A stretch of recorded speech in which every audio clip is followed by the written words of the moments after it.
All right, I think we're live. Good morning, everybody, on a Friday morning, 9 a.m. Eastern, 9:05 Eastern. Welcome on in. Another edition, 6B in the morning. Jobs report this morning, market outlook, news, some things to talk about going on out there. How's everybody doing? Welcome on in. I'll wait for some people to get in. Tommy Viper, good morning. Good morning, good morning. Moon Pie, good morning.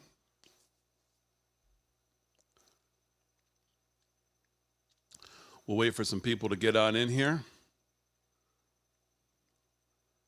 Jobs report came out this morning. Some good news, some bad news, some revisions as usual. And I guess you have to take all this with a grain of salt if you believe any of these numbers, which would be the first thing. How's everybody doing this morning? Angela, hello. Huey, good morning. Linda, good morning. So, jobs report came out this morning. August payrolls grew by less than expected, 142,000. But, of course, the devil's always in the details, as we've learned over these months. It's always to look back at the revisions and see what jobs were actually created as we look back. But as of this morning, the bad news is job report comes in less than expected at 142,000. I guess the good news, if you want to look for good news, is the unemployment rate, they say, ticked down from 4.3% to 4.2%. And the reporting on it is kind of different wherever you go. And a lot of people pointing to this SOM rule, which has always been a pretty good predictor of recession in the country. And with the unemployment rate at 4.3%, they say that was the trigger for the SOM rule. But now that it's jumped back to 4.2%, everybody's yelling, maybe we put the recession on hold. We're not just there yet. But again, the problem with all of these numbers is what to believe. When you have a revision of, 815,000 jobs that we were told that were created by the Bureau of Labor Statistics, that all of a sudden, poof, vamoosh, we're not there. It's hard to take some of these numbers at face value. But having said that, I'll just give you some of the reporting from CNBC this morning. And by the way, markets are, they were red. I'm not sure where they are now. I'll go back to it in a second. But U.S. economy created fewer jobs than expected in August, reflecting a slower labor market, while also clearing the way for the Federal Reserve to lower interest rates later this month. Yeah, we know the Fed's going to lower interest rates. The question that has been, is it 25 basis points, as most people would think, or is there any reason for him to think about lowering 50 basis points? And really, the only trigger you would figure for a 50 basis point cut, which would not be, would it be good to get interest rates down for people? Yes. But if he's lowering 50 basis points, it means something's really broken, or they see the unemployment rate really starting to rise at a level that concerns them. So unemployment today ticks down to 4.2%. You would have to think that takes 50 basis points clearly off the table, if it was even ever on the table. Non-farm payrolls expanded by 142,000 during the month, down from 89,000, but below the 161,000 consensus forecasts from Dow Jones, according to a report Friday from the Labor Department's Bureau of Labor Statistics. And again, the Bureau of Labor Statistics, as we know, earlier this month told us that 800,000 jobs that we were told were created in the Biden-Harris administration were actually not created. So again, these numbers are hard to listen to and take with any real seriousness, because it's always these revisions that we get that have been pretty consistently to the downward side. The labor force expanded by 120,000 for the month, helping push the jobless level down by 0.1 percentage point, although the labor force participation rate held at 62.7%. An alternative measure that includes discouraged workers and those holding part-time jobs for economic reasons edged up to 7.9%. That's the highest reading since October 21. And And at least in my mind, if you had to point to one reading that's probably the truest reading, it's that one. People who are not, again, it's kind of like the Trump voter, people who are not going to tell you or have just given up on the labor market. I don't know exactly how you try to read those people, but they say they have this alternative measure that includes discouraged workers and those holding part-time jobs, like second jobs because they can't get by with one job. That one edged up to 7.9%. That's probably the most accurate reading of the thing if I had to take a guess. And I'll just share the screen with you because obviously when you look at the unemployment rate, I wouldn't call it a cup and handle, but as you can see, it's clearly come down and it's clearly now starting to have this curvature go back up. So yes, okay, now we get this little 0.1 percentage rate down, but really it's going to be what's coming from here. And do we get a big revision next month? And this starts to turn and do something like this. Because if this had taken a spike today, you probably have a 50 basis point cut. Market showed little initial reaction to the data with stock futures holding negative. Well, let's go see where futures are now. Well, now they're they literally just barely went green, 0.1. Barely green. S&P 0.3, NASDAQ still down 22. Oil up to 69.34. 10-year down barely, 3.732. Crypto has responded a little bit. Bitcoin, which was negative, is now up about 639 to 56,730. Although it's still, it needed something today because it's flirting with what would some levels on the chart that would make the rest of 2024 seem pretty boring if we were to break some of these support levels we're at. Ethereum is barely up 27. And I don't know why anybody would follow Litecoin or Bitcoin Cash, or XRP, but those are up here as well. So that's the news on the job report this morning. Again, that's pretty, broad reporting from CNBC. Zero Hedge had what I thought was some better reporting, and they qualify it as good news, bad news. Obviously, the bad news is the payroll number came in 142,000 from 165 print that they expected. But the good news, however, is that the payrolls print missed. The unemployment rate actually dipped from the critical SOM rule trigger level of 4.3 to 4.2, in line with expectations. So bottom line, the number could be better, but it is certainly not bad enough to trigger a 50 basis point rate cut in 2 weeks. But then they point out, which I think is probably the most important part, then again, as become the norm,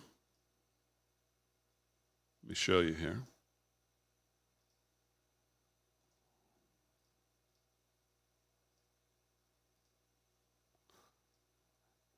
As become the norm, both previous months were revised sharply lower. So once again, expect the August print to suffer the same fate. Specifically, the BLS said that the payroll print for June was revised down by 61,000 from 179,000 to only 118,000. And the change for July was revised down by 25,000 from 114 to only 89,000. With these revisions, unemployment in June and July combined is 86,000 jobs lower than previously reported. It also means that 4 consecutive job prints have been revised lower, and 6 of the past 7. So that's key in looking at all of these numbers and people trying to tell you what's going to happen. We're going to recession. We're not going to recession. Oh, look today. You know, the media will be out there saying, oh, no recession. Look at this print. The unemployment's down. But if you can't trust the numbers, it's hard to figure where, it's kind of hard to figure where any of these numbers truly lie. Very tough to figure out. All right, let's see if we can pull up.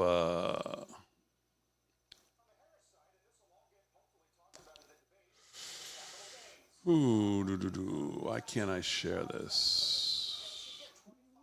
Why can't I share this? All right, let's go. How's everybody doing this morning? Good? 259 people in here. Make sure you hit the like, subscribe, whatever platform you're watching on. It really helps out. Let's pull up. We'll see what the suits are talking about here.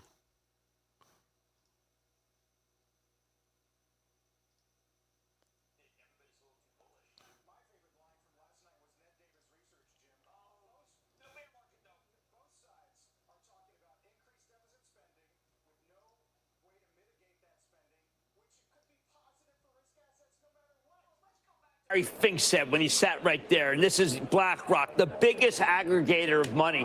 We're going to grow our way out of it. Now, you could have done a subtext of saying we better grow our way out of it, but that's how they're going to do it. And look, we do have great growth. Well, go back to Umpleby from Caterpillar. He's looking at the panoply of the whole world. It's the U.S. We've got the growth.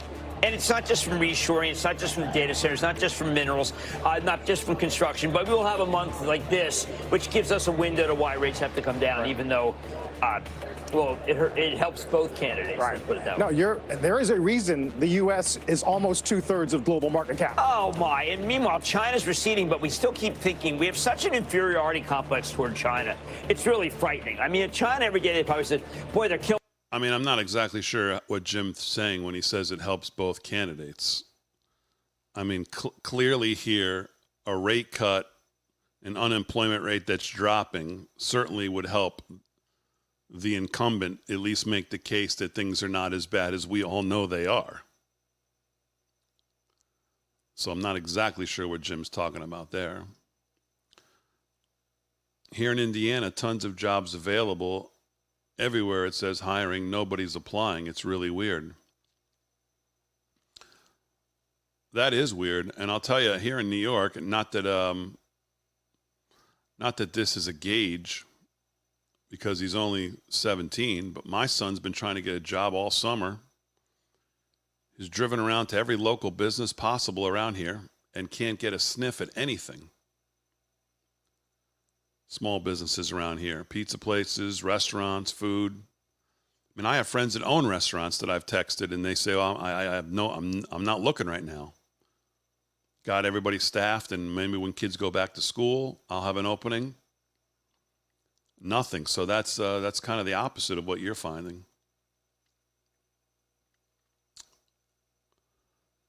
CJB, love this early morning stream, Big D. Sets the tone for the day until tonight's show. Thanks very much. Thanks for joining. Good point here, too. Maybe they're not making enough money to hire more people. Possible. Good question. What's the minimum wage in New York? I don't know, $17, I think now. We'll tell you for sure here in a second. Got too many windows open here.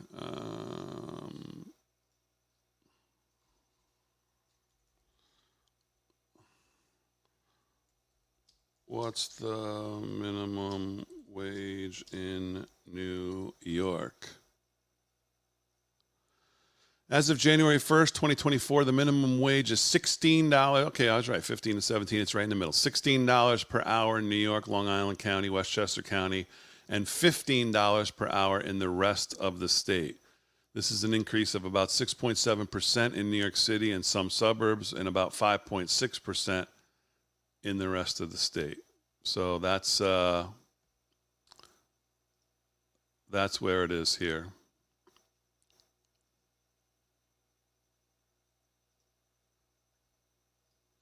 We'll See what's going on here.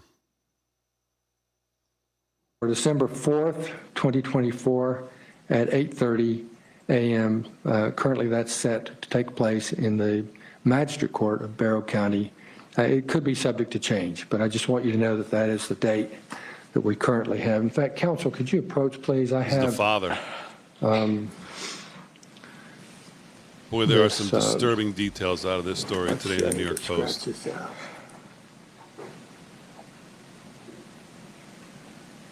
Thanks, Joe. This document that discusses bond and gives the date of the preliminary hearing, and I guess I could sign that, and then he can just get a copy of it. And then the warrants are attached to that. I'll get to this in 1 second. I actually have a story on this. And I would like for him to sign it. Please.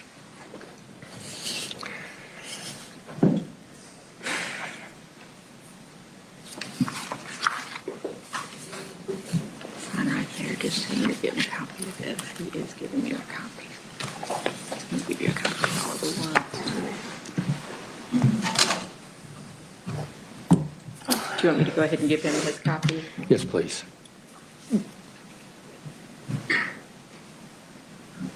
And the page continues.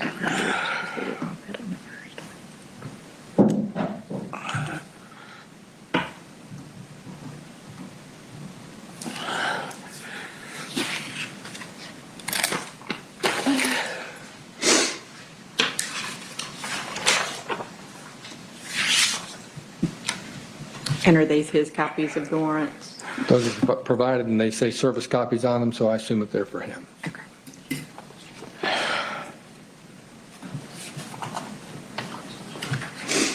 Sergeant Briscoe, do you concur with that? Is that what those copies are for? That's the detention center. Those are for the detention center? So he's got his own copies, or he'll have them provided? All right, so the detention center wants to hold on to those.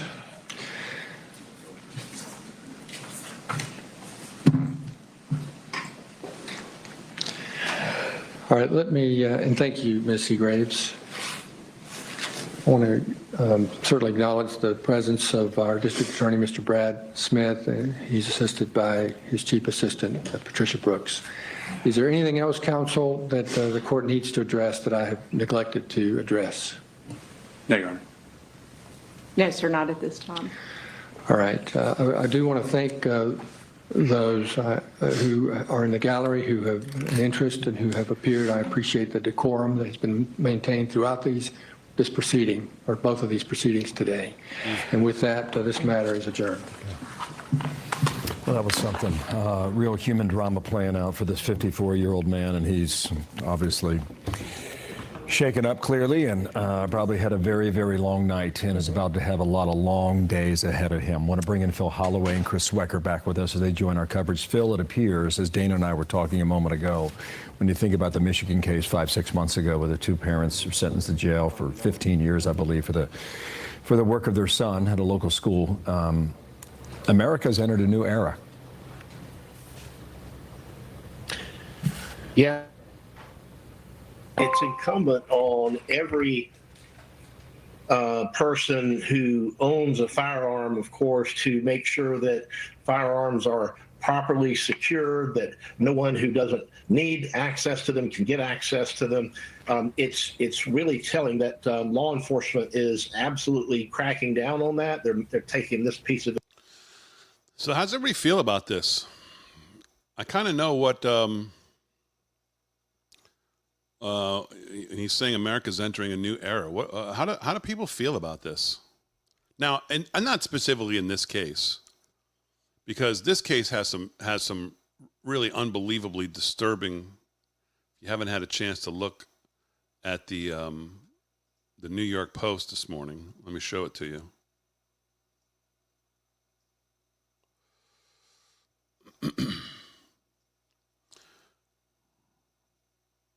Georgia school shooting suspect Colt Gray's broken home life, a mom with multiple drug arrests and a dad who gave him an AR-15 for Christmas. I mean, and some of the details in this story. Mother, 43, has a lengthy rap sheet with drug and domestic violence arrests, and his father, Colin, 54, allegedly bought his troubled son an AR-15 rifle for Christmas. and now faces charges of his own for supplying the weapons used in the shooting. This is the part that I was like, holy cow. Lauren Vickers, who lived next door to the Grays in Jefferson, Georgia, said there were problems immediately when the Grays and their 3 children moved into the well-manicured neighborhood 60 miles east of Atlanta. The neighbor says there were nights where the mom would lock the kids out of the house and they would be banging on the back door just screaming like mom, mom, mom, and crying. It was absolutely devastating, she said. Vickers said that sometimes the youngest child would come to her backyard asking for food. No clean clothes, I'm not exaggerating. It was constant abuse, she said. It's very, very sad. Gray's maternal grandfather told CNN Thursday night that he was just a good kid who lived in an environment that was hostile. His dad beat up on him. I mean, I'm not talking about physical, but screaming and hollering. And he did the same thing to my daughter, adding that the boy did not show any outward anger issues, but was affected by his upbringing. Now investigators seeking to understand the suspect's motives are looking into the family's previous contacts with the state's Child Protective Services Agency. Colt, 14, was charged as an adult on Thursday with 4 counts of murder. After his Wednesday shooting, he's expected to be in court Friday. So, man, just ugly, ugly details. Ugly details. And if you're wondering, kind of like I was at first, about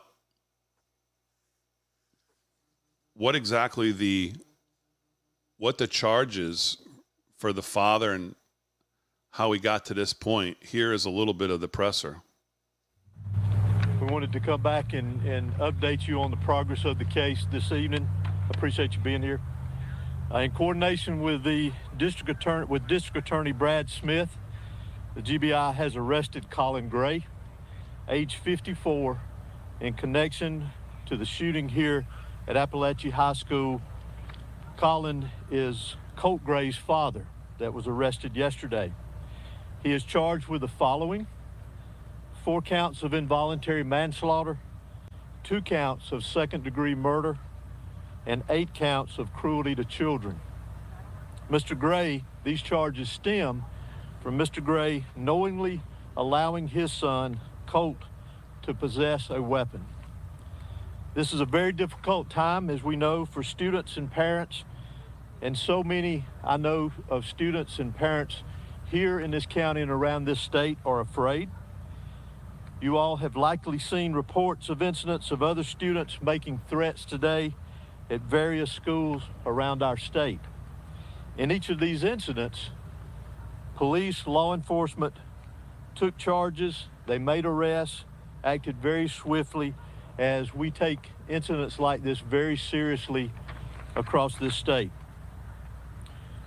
This is a time for all of us as a community and a state to come together and remain vigilant. Students must be supported and encouraged here in this community and across this state to contact a member of their school faculty with any and all concerns of suspicious activity that they may see. Local, state, and federal law enforcement will continue to work together around the clock in relation to this incident here and any other incidents that come up around this state that raise concern to the safety of our students, faculty, and citizens here in the state of Georgia.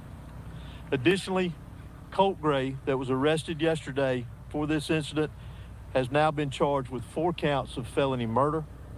And again, we will continue to work tirelessly to complete this investigation as we move forward. I will go ahead and mention to you, and as I say sometimes, I'm going to go ahead and apologize to you. As y'all all know, that this is a murder investigation. It is a very serious investigation, one that we take serious, one that we will continue to diligently work on and be very thorough with it, with the GBI and our local partners here.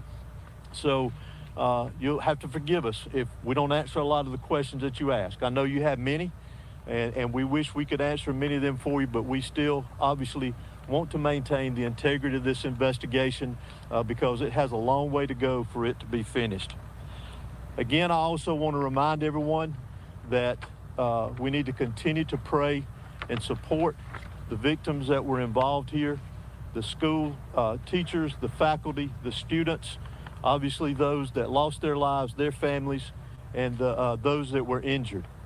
So I'd like to call on the sheriff to come and give you a brief update on the status of those that were injured from yesterday's event. Thank you. All right, so there you go. We don't have to get into the whole 9 minutes, but just to get an idea of what how they're thinking and treating, how they're thinking about the parents' situation here. Looked like there was some kind of mixed reaction in the chat about the parents being charged and being held responsible, although saw a lot of people say very clearly, if you're going to own a weapon, you better be able to. Boy, it just seems like this could be, I don't know, seems like it could be a slippery slope. You get a parent who does everything right, and then somehow the kid does something crazy and the parents are held responsible. I don't know. I guess there's more, although I was asking Delgado about this last night on the set, I guess there's more examples of this, I guess, recently happening over the years than maybe I was aware.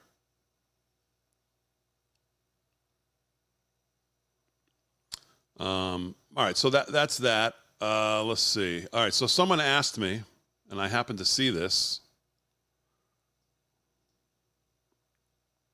And the left is all giddy about this today, so let's talk about it. Great piece here by Matt Margolis. Election Nostradamus predicts Kamala victory. He says, though, there's a huge problem. Leftists in the mainstream media are soiling themselves over historian Alan Lichtman's updated election prediction model, The Keys to the White House, which has accurately predicted the results of every election since 1984. On Thursday, he revealed his model predicts that Kamala Harris will win the election. Quote, the Democrats will hold on to the White House and Kamala Harris will be the next president of the United States, Lichtman said in an op-ed video for the New York Times. Okay, so right away, I'm pretty much not paying any attention to this. But having said that, I guess people do pay attention to this guy. At least that's my prediction for this race. And then they say this unique system, which he developed in the early 80s with the Russian geophysicist Vladimir Keles-Borak, analyzes the political landscape through the lens of 13 true-false statements focused on the incumbent president's party. If 6 or more of the statements are false, then the challenger, Trump, is predicted to win. Here are the keys in Lichtman's rating for each. Party mandate. After the midterm elections, the incumbent party holds more seats in the U.S. House of Representatives than it did after the previous midterm elections. That's false. Okay, that's 1 for false. There is no serious contest for the incumbent's party nomination. Well, I guess it's true now. Incumbency. The incumbent party candidate is the sitting president. False. Third party. There is no significant third party or independent campaign. True. Well, I don't. Okay. RFK and his influence may beg to differ, but okay, we'll go with true.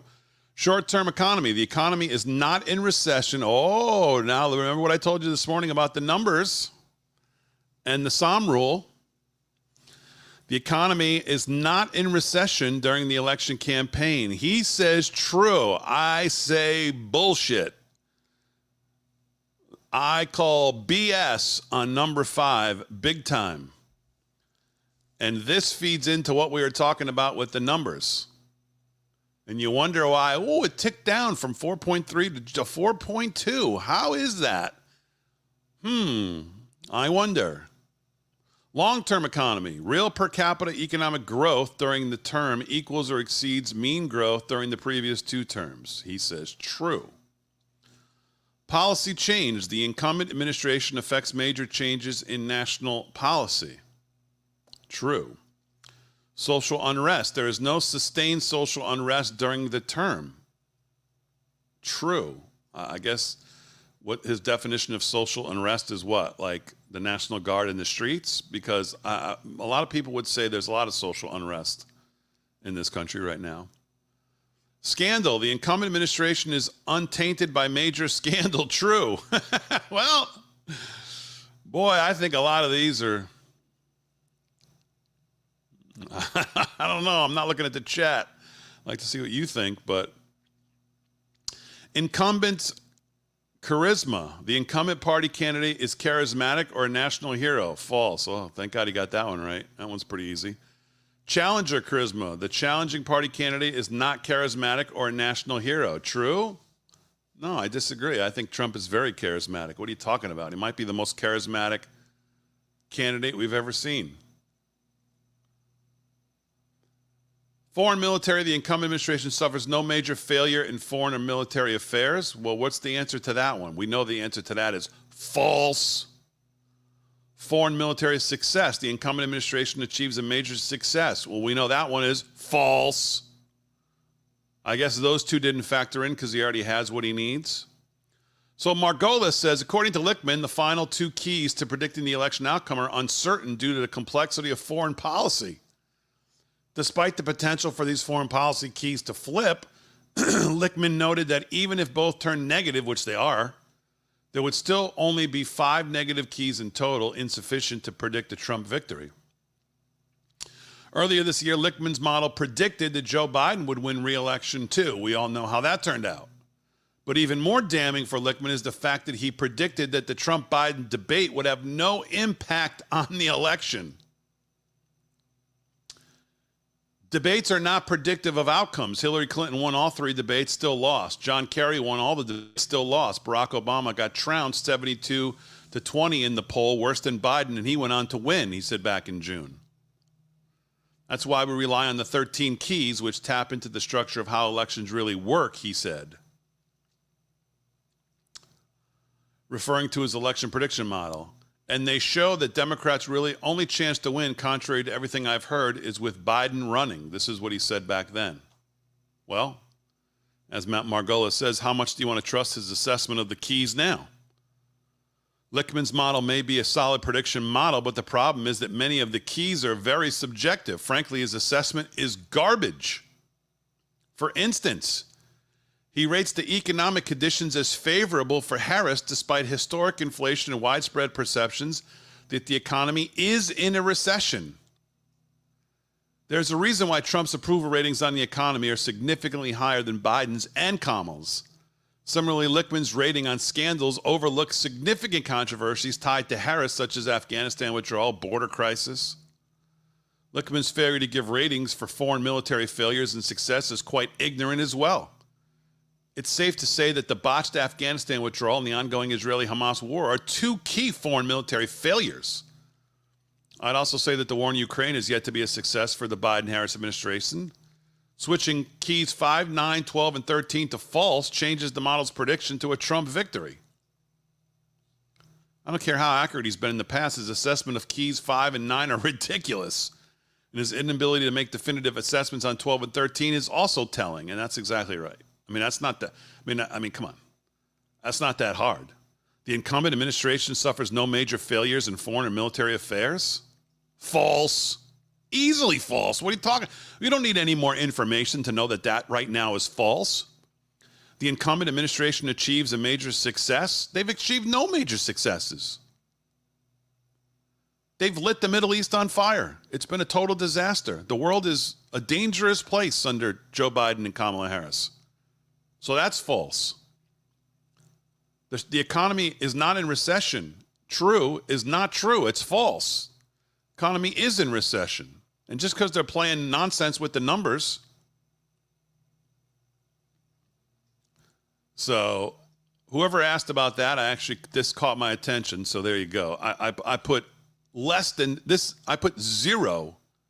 Less than, if you could put less than 0 into something, I put less than 0 weight into Alan, whatever the hell, Lichtenstein, Lichtmeistein, whatever the hell his name is, into his predictions, especially this year.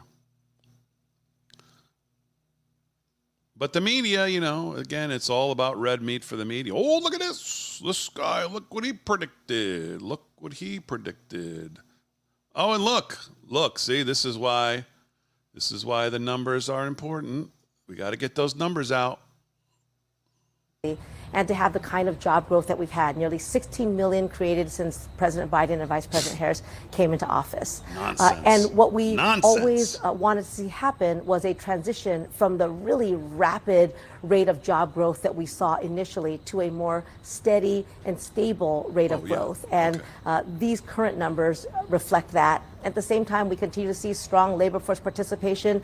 And in fact, women's labor force participation rate set a new record, broke our last record, which was also set under this administration, demonstrating again that that the growth in jobs and who's getting these jobs is really widely shared. And again, adding numbers is better than subtracting them. My question was, what pressures? That is utter nonsense. That who's getting the jobs is equally shared is absolutely utter nonsense. How do you know, Damon? Oh, well, this is how I know, because I just happened to look at this while we were watching one of the press conferences. Zero Hedge. Let me pull it up for you. Foreign-born workers, plus 635 in August. Native-born workers, minus 1.325 million jobs in August. 1.3 million native-born Americans lost a job in August. 635 foreign-born workers gained a job in August. So again, when you watch the mainstream news, you hear nothing but crap. They are never truthful. Whoever this woman is not truthful. And she's lying of the Biden-Harris administration about who's getting the good jobs that allow families to make a decent living, spend time with their families, and retire with dignity. It's in the report. I know the Fed does its own thing, and you do your own thing, and you don't influence Fed policy. So we'll ask this question in a specific way.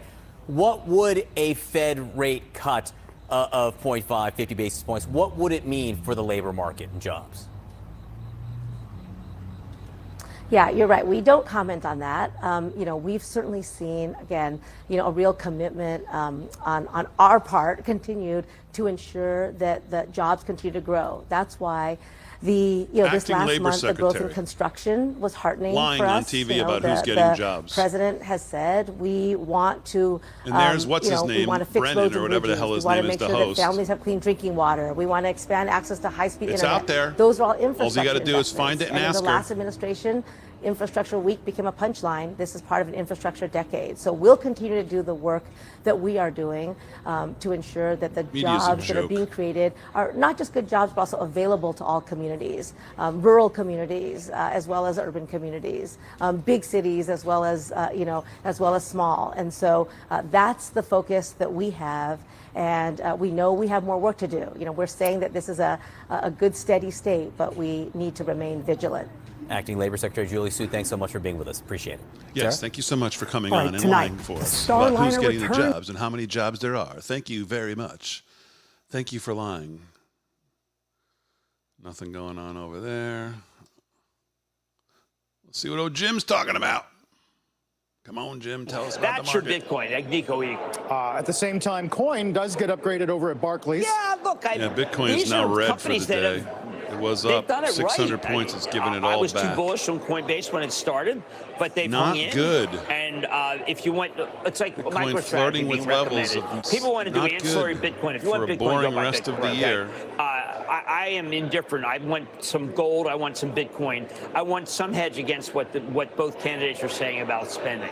Oh, God, did Kramer just say he wants Bitcoin? Now we're totally they upgrade doomed. Equal weight, but they cut the target to 169. Yeah, why don't you just erode your whole thesis? Memo to the analysts out there: when you cut your price target down, cut your earnings estimates. They're in sync with each other. I found that, by the way, the Morgan Stanley, the big re-rating of. It's just unbelievable. Let me cut this audio here. I mean, but that moment right there that we just went through, I mean, that's why you can't trust the media. I mean, it's right there in the report. Zero Hedge goes in there, digs it out, puts it out there, and the acting labor secretary is on CNN talking about how great it is, the distribution of jobs and how it's balanced and it's now consistent. And we don't want to see ups or downs and sharp movements. We want to just see flatline, balanced jobs. 635,000 in August went to foreign-born workers. Native-born American workers lost 1.3 million. That sounds balanced. That sounds balanced. But when your host goes, yeah, okay, that's what you get. That's what you get. Well, let's take a look at what else is going on here.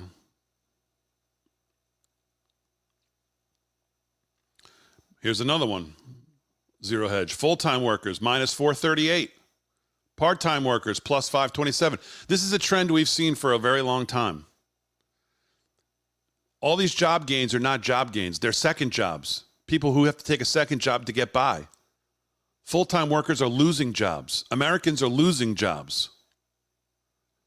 People are taking part-time jobs as second jobs.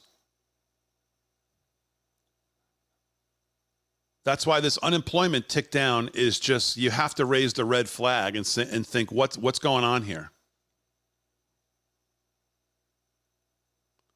Boy, Elon just continues to 196 million followers. He continues to he's in both feet, man, even with the retweets. Let's hear old Ronnie here. Past few years, the world, again, and in a way we ourselves, rediscovered it. It's been quite a journey this decade, and we held together through some stormy seas. And at the end, together, we're reaching our destination. The fact is, from Grenada to the Washington and Moscow summits, from the recession of 81 to 82, to the expansion that began in late 82 and continues to this day, we've made a difference. The way I see it, there were two great triumphs, two things that I'm proudest of. One is the economic recovery, in which the people of America created and filled 19 million new jobs. The other is the recovery of our morale. America is respected again in the world and looked to for leadership. Something that happened to me a few years ago reflects some of this.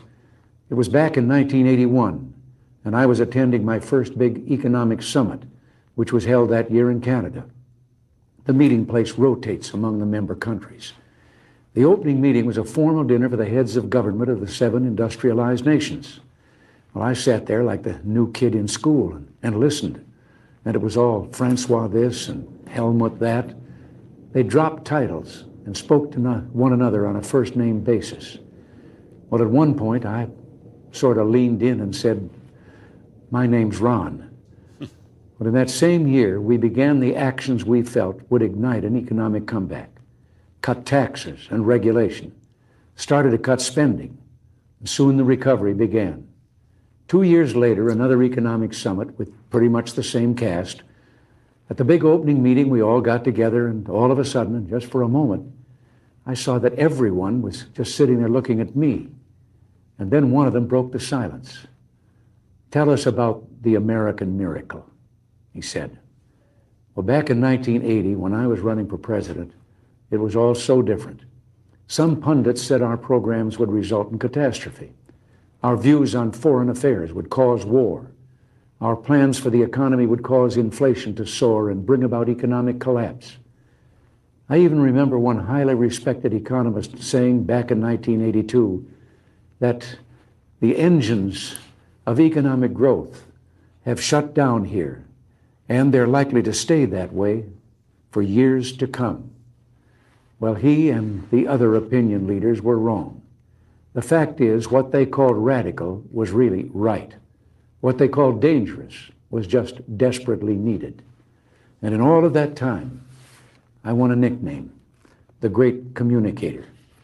But I never thought it was my style or the words I used that made a difference. It was the content.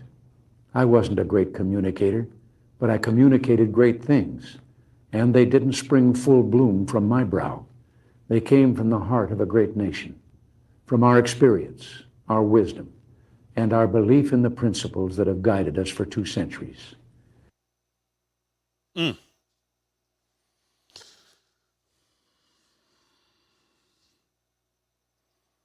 Trump has had many moments over the years. His speech at 4th of July out at in South Dakota. Was he in South Dakota? Yeah, he was in South Dakota. He's had a lot of speeches that have been very Reagan-esque. But when you think about the way presidents since Reagan have talked about this country, until Trump, the last time you heard soaring rhetoric about the greatness of this country was Reagan. You just never heard it again. You just don't hear a president talk about the country like he did until Trump. And Trump has had many, I mean, certainly Trump and Reagan are different temperaments, different styles. But there was never any doubt that they loved the country when you listen to them. And you can't say the same about any of the other presidents in between, specifically 2008 through 2016, and now the last 4 years. You just would never hear speeches like this. You'd never hear them talk. I mean, go find one time Barack Obama, either here in States or overseas, ever went and made the case for the shining city on a hill, for the greatness of the country. You won't find one. You won't find it for Biden. You won't find it for Obama.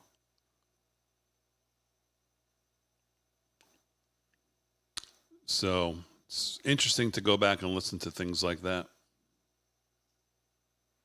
My guy, me, Kevin, he's on it. Maybe the acting labor secretary should go on his show too. She can come on here anytime she wants. It's not that hard to find. Stumped over the host at CNN obviously got stumped. They couldn't find it. And I love what he does here. Here it is. Oh, it must be hard to find. Yeah, no, it's not hard to find. Added 1.4 million foreign-born workers. Foreign-born, 16 years and over. Oh, look at that. 1.482. Lost 768 native-born workers. Native-born workers, 16 years and over. Oh, minus 768. Not hard to find. It's only hard to find if you're a host on media and you're having the labor secretary on and you don't want to have to ask her. Or she tells you before she comes on, now don't ask me about labor force participation. Let's just talk vanilla. Oh, yes, the jobs. Yeah, it's a good report and it's balanced and it's, blah, blah, blah. And, okay, thank you. Got to go. Okay, thanks for coming on CNN. No problem. I have no questions for you. Good job by Meet Kevin, Kevin Pathrat. By the way, great channel to follow, Meet Kevin. He also does a morning stream, so don't watch him over me, but you should go back and watch him on replay.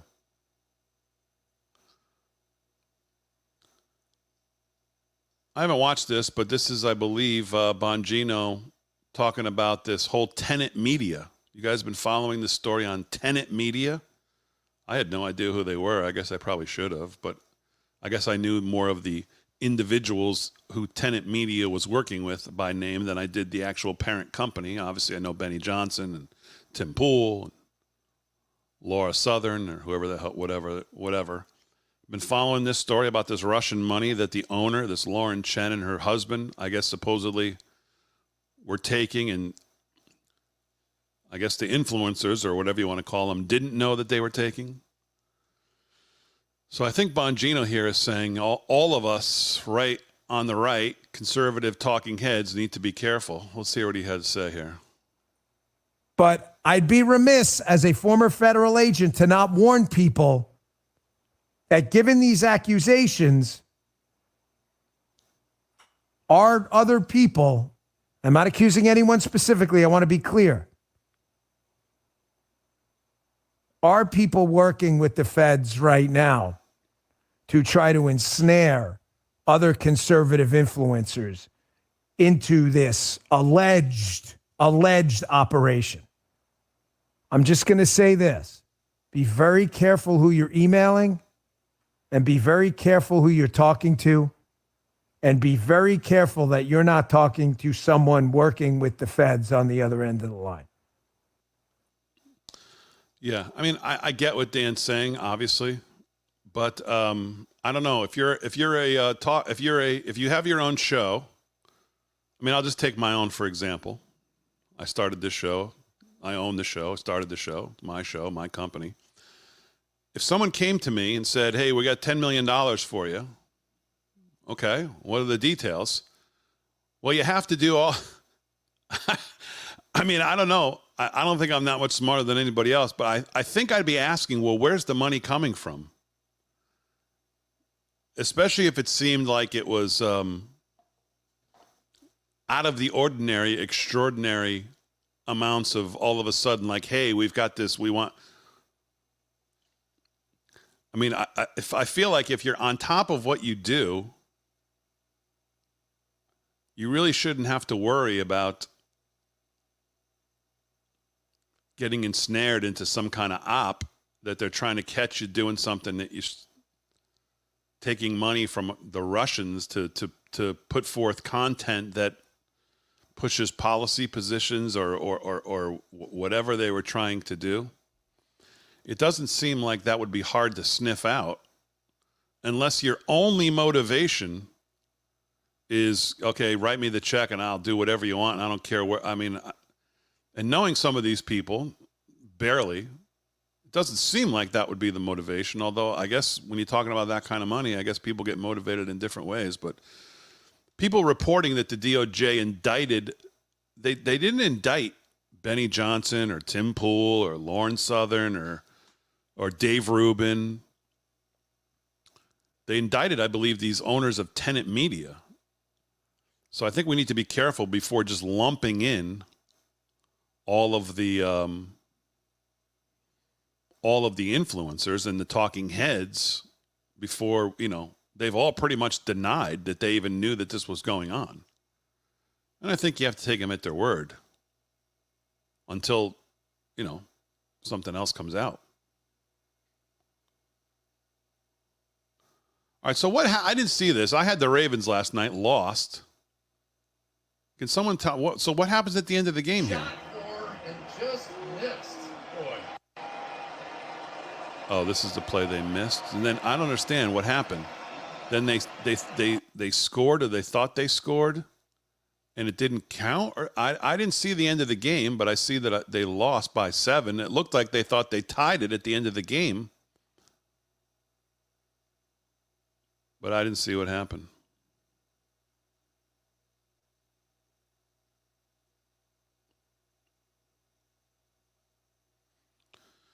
I thought Julie Kelly made some good points last night that we talked about on the show, why this Trump, what's going on with this judge. I've said all along that this Judge Chutkan is the tip of the spear, and that she had one job, and that was the same job that Newt Gingrich described in that phone call to Fani Willis back in the day. You have to make sure your jury indicts tomorrow. Well, what do you mean they're not even going to? No, you're not hearing us.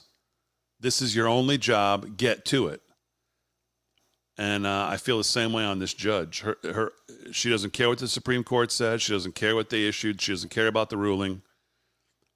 She has one job. The election's getting close.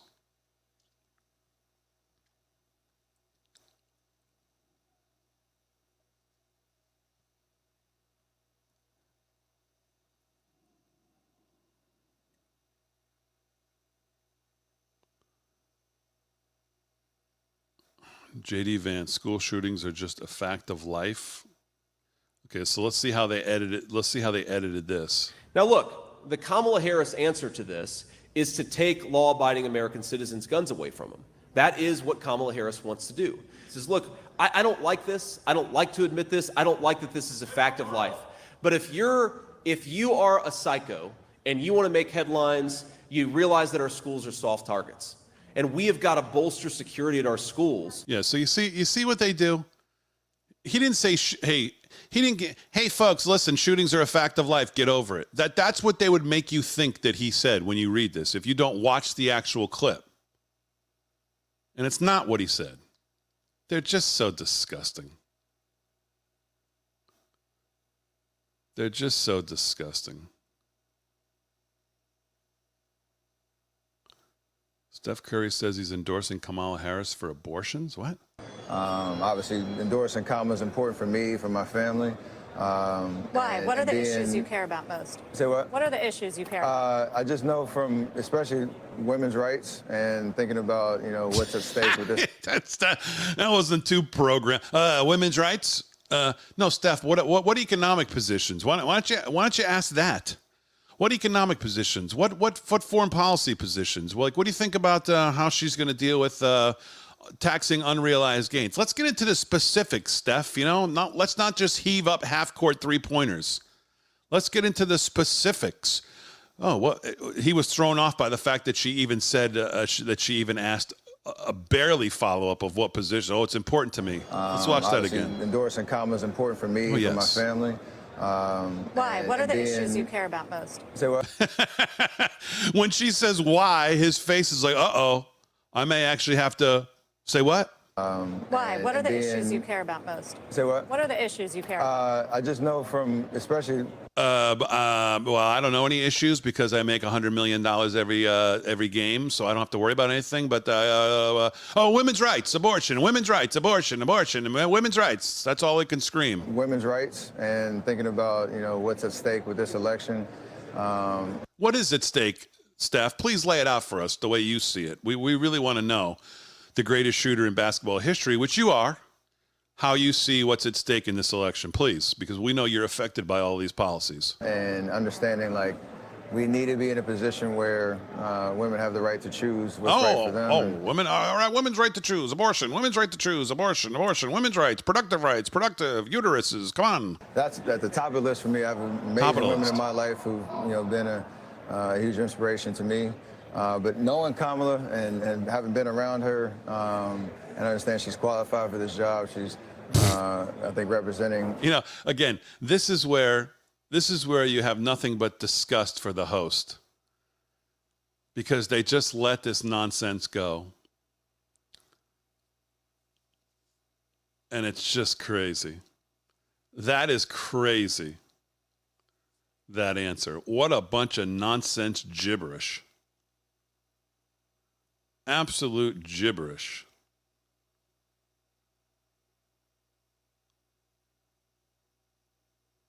Oh, so here's the play.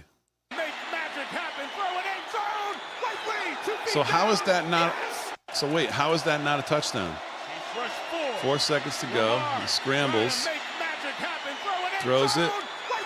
They said his foot wasn't in.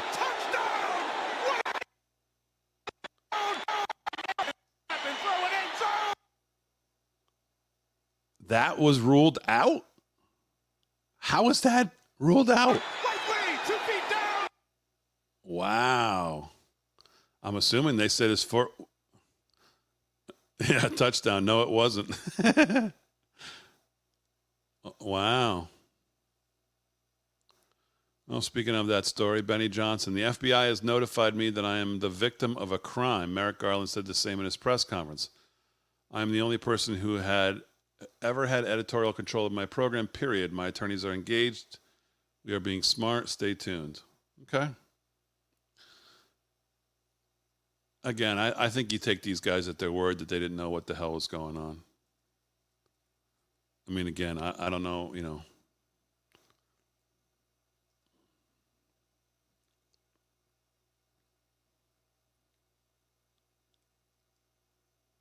So, all right, folks. What else? Anything else in the comments?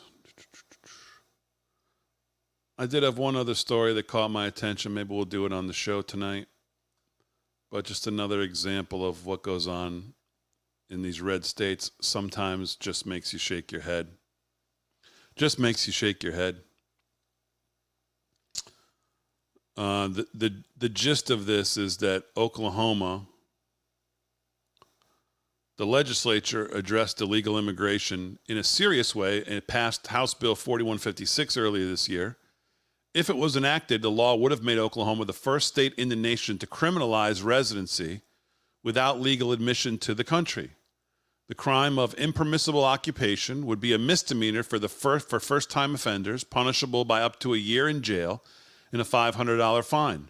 Repeat offenses would escalate to felonies, carrying penalties of up to 2 years in prison and a $1,000 fine. Offenders would be required to leave the state within 72 hours of their release and would be barred from returning. That was the bill in Oklahoma.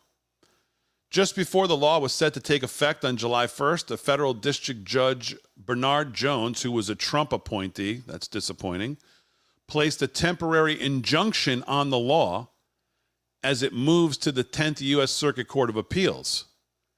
Instead of defending the law, the governor of Oklahoma immediately appointed a task force to explore ways to do the opposite, attract illegal aliens by offering them work permits and state-sanctioned legal documents. Last week, Stitt's 11-member task force announced its recommendations to bring more illegal aliens into the state. The task force's messaging deliberately avoids acknowledging the illegal status of these individuals, with task force members referring to them as immigrants or newcomers.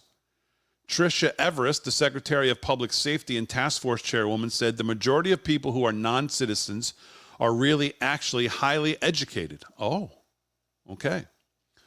While some legal immigrants are highly educated, almost no illegal aliens fit that description. Who are we kidding? A new report shows that illegal immigration costs taxpayers $150 billion a year, to say nothing of the unaccompanied gang violence, criminal vagrancy, drugs, and cartel culture. One of the task force, again, we're talking about in Oklahoma, recommendations is to create the Office of New Oklahomans. Oh no, we don't kid. We're not kidding. This office would aim to increase work permits and visas for non-citizens who want to move to Oklahoma or who are already there. It would also extend driving privilege cards to qualifying non-citizens. Notably, the task force never uses the word illegal. So this is what's going on in Oklahoma.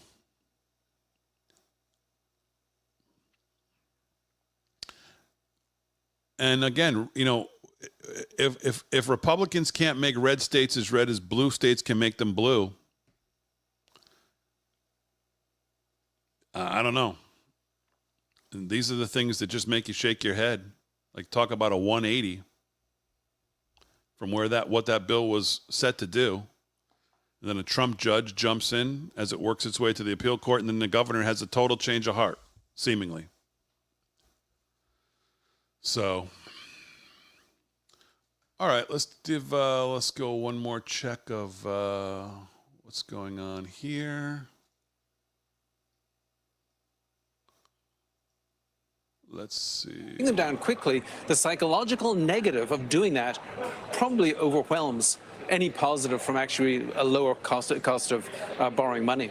On the other hand, they are worried about it getting worse. And if we are seeing a soft landing, then, you know, there's a line from a soft landing to something worse. Yeah. You know, more deterioration into a recession. And if they are seeing their policy is over tightening at this point, why not just go a little bit bigger and start the process? Because this economy runs on confidence. And what you've got to do is maintain that confidence. And the message from the Federal Reserve should be, yep, the economy is very healthy. I mean, it's kind of like my doctor. These days when I see my doctor, people don't believe you look like that. you're in great health for a man your age. People living it's it like don't this believe expansion that. is in good health for an expansion its age. But we're going to print a CPI number next week, which I think is going to be 2.6% year over year. We've got a 4.2% unemployment rate. You add those two numbers together, that's better than the combination has been 85% of the time in the last 50 years. There's nothing wrong with the economy. And I think the most important thing for the Federal Reserve to say is, look, it's the problems underneath in different groups, but overall the macro picture is pretty good, and the Federal Reserve just wants, or should want, just to sustain it. So playing around with theories, our friend Mark Dow suggests they go 25 and they can tolerate a descent for 50. Would that make sense? Yeah, well, of course, I can tolerate dissent. I think that I will say one thing that Jay Powell has done very well is he tends to pre-poll all the members. To be held without bail. He faces charges of involuntary manslaughter, second-degree murder, and cruelty to children. Next hearings are both set for December 4th. So we'll be watching that very closely. One of the things we've been thinking about during this is how you involve the parents in a case like this. And we followed the story out of Pontiac, Michigan, outside of Detroit for the Crumley family. Just what we were talking and they were about. both convicted of involuntary manslaughter, and they're serving anywhere from 15, I think, to 18 years behind bars. And when we listened to that father sit there at that chair and sobbing, you could hear all of it. He knew, whether it was last night or throughout the night or this morning when he walked in that courtroom, that his life has changed forever. And the sons, and not to mention the victims' families who were there in court today, full of dignity with their grief. So we'll continue to follow that as that continues on. Lots of interesting. Yeah.